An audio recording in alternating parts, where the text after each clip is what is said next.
mga nakalipas na dekada, maraming pamilya ang nabuhay. May ilan pang yumaman mula sa katas ng tubo o asukal. Cash crop kung tawagin ito dati. Top dollar earner para sa Pilipinas. Pero sa panahon ngayon, may makakatas pa kayang tamis mula sa tubo.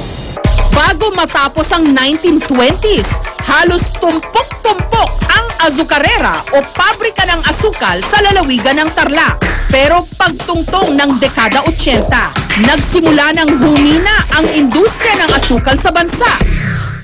Ang matamis na balita, makalipas ang mahigit 20 taon, nagsimula na namang gumiling ng asukal ang ilang mga asukarera rito. Tinatayang 20 truck ng tubo ang ibinabagsak sa asukarerang ito kada oras. Dumidiretso ang mga tubo sa milling section para katasin. Pagkagaling dun sa milling section, yung na-extract na juice, dadalhin sa kabilang building. Ito tinatawag namin boiling house. Sa boiling house naman, nililinis ng makina ang katas ng tubo at saka ito dadalhin sa centrifugal section para mabuo at maging brown sugar. Ang kabundok na asukal na pula, sunod na sasailalim sa clarification para muling tunawin at linisin. From here, pag natunaw na siya, dadalhin siya doon sa baba sa basket para pag-separate yung asukal na brown tsaka yung syrup niya. Dito nililinis yung galing sa raw sugar na dumi. Sasalain hanggang tuluyang maging puting asukal. Sa isang araw, nakakagawa ang asukarerang ito ng mahigit 7,000 supot ng asukal. Yung sugar warehouses na puno ng sugar, walang langgam, walang langaw, walang daga, walang ipis. Ngayon, ang reason for that is too much of everything is bad. No, itong mga kuwan na yan, alam nila. Tayo hindi eh. Kaya may diabetes tayo, kasi hindi tayo sumusunod eh. Philippines has a sugar commodity in the world market after 20 years. Nagkaroon ng sugar crisis noong late 70s, early 80s. Ngayon masasabi na halos nakakabawi ang mga magsasaka sa sugar industry. Mga Kastila ang unang nagpatikim sa atin ng tamis ng tubo o sugar cane. Una itong itinanim sa mga lupain sa Negros hanggang lumaganap na rin sa iba pang bahagi ng bansa. Bukod sa asukal, may napipiga pang ibang mga produkto mula sa tubo. Kailangan yan para hindi mahilo yung kalabaw sa pag-iikot. Kasi mahaba-habang ikutan din yan eh. Para makuha ni Nilo ang katas ng tubo, kailangan munang padaanin niya ito sa kabyawan, isang makalumang gamit sa pagpiga sa tubo, habang hinihila ng kalabaw. Ang nakuha ni Nilo na katas, gagawin niyang inuya.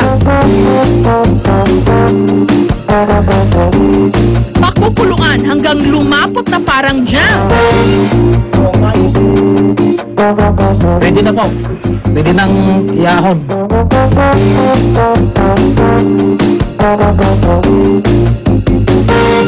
Pino, hindi mo masyadong mararamdaman may gaspang na galing ito sa tubo. Parang natural lang siya na matamis. Bukod sa masarap na palaman sa tinapay o kaya'y panghimagas, may espesyal pa raw na pinanggagamitan si Nilo sa niluluto niyang inuyan.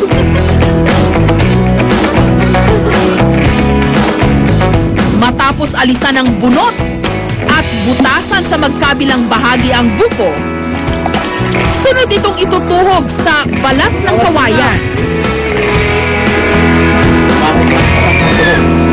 At saka ilulubog sa kumukulong inuyan hanggang natuklap ang laman ng buko mula sa bao.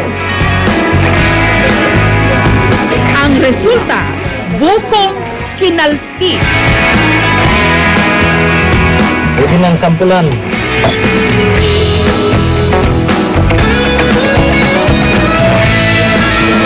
Sarap siya. Nanunuot ang sarap.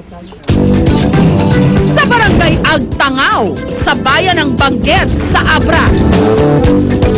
Matapos ang masaganang ani ng tubo, nagdaraos sila ng isang fiesta kung saan ang bida ang tinuhog-tuhog na kaskaron.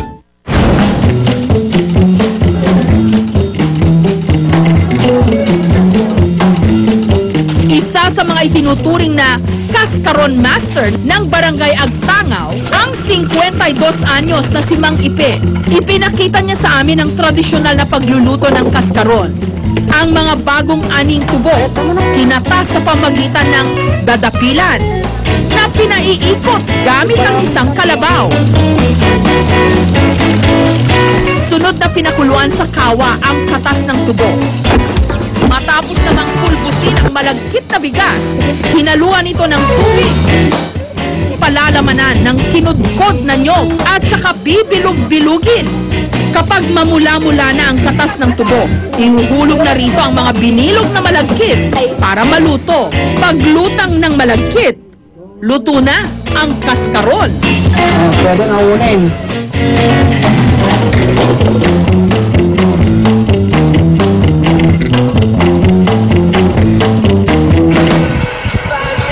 Bili kayo ng kaskaron. Naibibenta ito ng misis ni Mang Ipe ng 5 piso kada tuhog.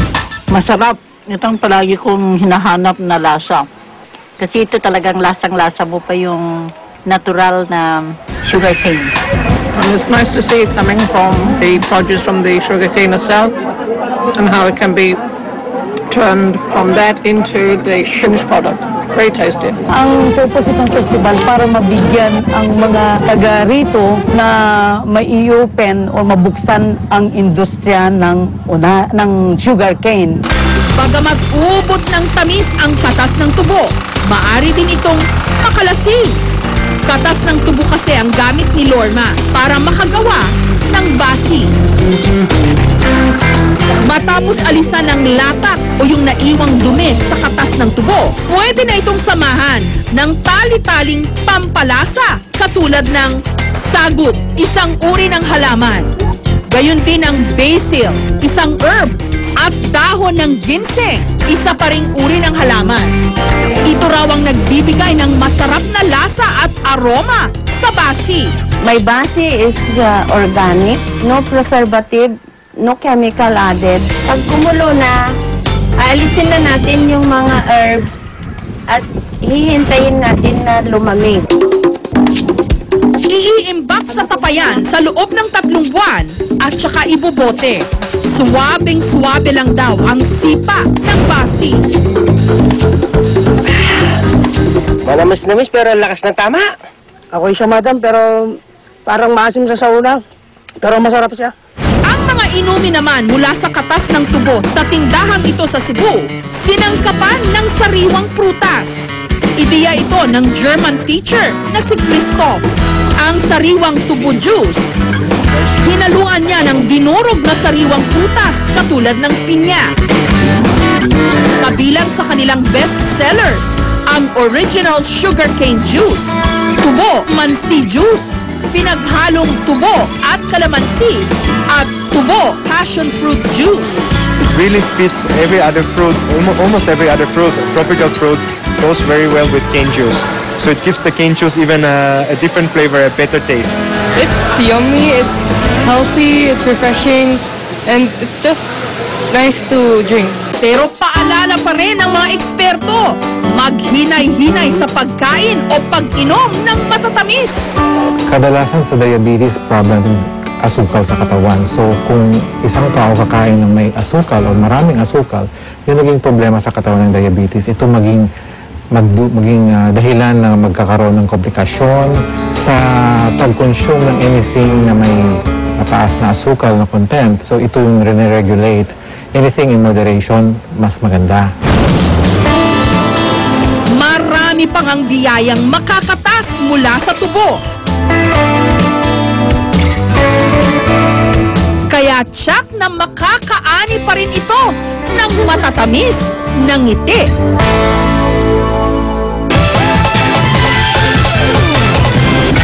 Susunod, basketball ng mga nakabahag sa Tadjan Mountain Province.